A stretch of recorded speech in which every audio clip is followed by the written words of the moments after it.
cues can make us want to eat when we weren't hungry or we've recently eaten. So let's say, for example, you had a full meal 2 hours ago, and there really isn't any reason, you ate plenty at that time, there isn't any reason that you should be hungry. Well, there could be all kinds of cues that will make you hungry again. We often will say, oh, that's just your appetite. But what will happen is your brain will start to produce chemicals that make you feel hungry. It works just like pain or anxiety. The more that you dwell on it, the more amplified that signal gets. So, for example, you might have just eaten a big lunch, but then everyone says, oh, we're going to go out and get a frozen yogurt. Do you want us to bring you one back? And you might say, no, I'm on a diet, I really shouldn't. But then they might say, well, are you sure we could get you like one of the mini ones? And as soon as you start to think and make this image in your mind of what that frozen yogurt would look like, you start to taste it, and then you really start to want it. And you'll feel deprived if you don't have it. But you're going to feel more deprived if you're constantly giving in to the cues with no restraint around them. So we have to moderate the cues by having some sort of food rules or food boundaries that we used to have that would make it socially inappropriate to eat. So let's look at a food cue is snacking. Obviously, lots of things are going to cue us to snack. So maybe your cue is you're watching TV and there's a commercial on. So every time there's a commercial, you think, oh, I wonder, maybe I should think about getting something to eat. And you don't always get something to eat, but you go and you open the cupboard or you open the refrigerator. That's a cue too. As soon as you see something that might appeal to you, you're feeling bored, and then you eat something and you're not so bored anymore, but it only lasts for about 10 minutes.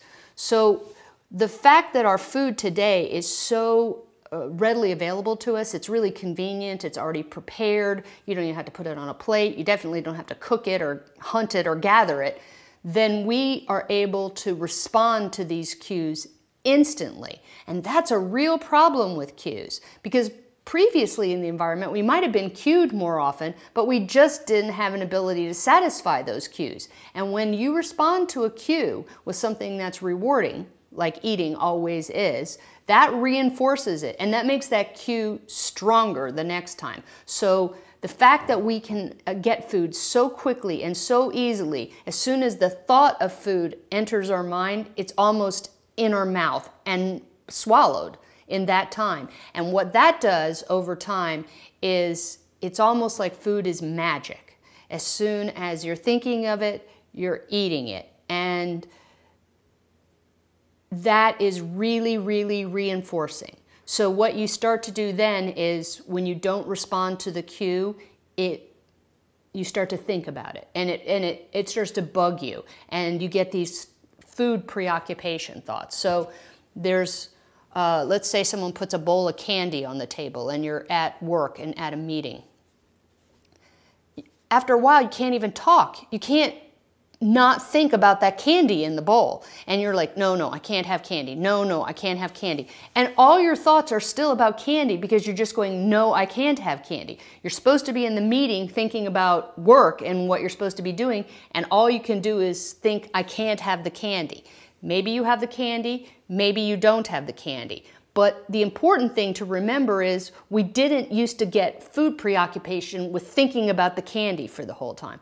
Obviously, one of the things you can do is remove the candy so it isn't cueing you. But the other things that you can do is to start to develop some of the skills of eating so that you are able to create some boundaries about when you eat, and you can retrain your brain and not respond to these cues and reinforce them immediately. So you need to understand that you're having hunger and it's real and it might be intense, but that doesn't mean that you need to eat. And you might have to reinforce that over and over. Yes, I feel hungry, but I don't need to eat now. That would just be one instance of how we can respond to a food cue. because it really, really doesn't work when people say, we need to stop responding to the external environment and start listening to our body. Because you know what? First of all, you can't ignore the external environment if you live in the world. So that's ridiculous to start with. You can change it, but you can't ignore it. Ignoring it requires effort. The second thing is your internal environment will also lie to you. If your brain knows that you will feed it, it will give you a cue internally just as easily as externally. A really good example is that people say, I'm eat because I'm stressed, or I feel lonely or depressed. Well, you know what your brain does then? If it knows that that's what's going to give it the candy, it will give you feelings of loneliness or depression, and it will cause you to make stress in your life so you feel like you need to reward yourself. And that makes you even more stressed. So you can't rely on internal cues until you've trained your body to respond appropriately. And to do that, you need to start to understand what these cues are and how you respond to them, and make some changes in your habits by starting off by making changes in your habitat. And that's how we get control of the food cues that are bombarding us all the time, from the outside and from the inside.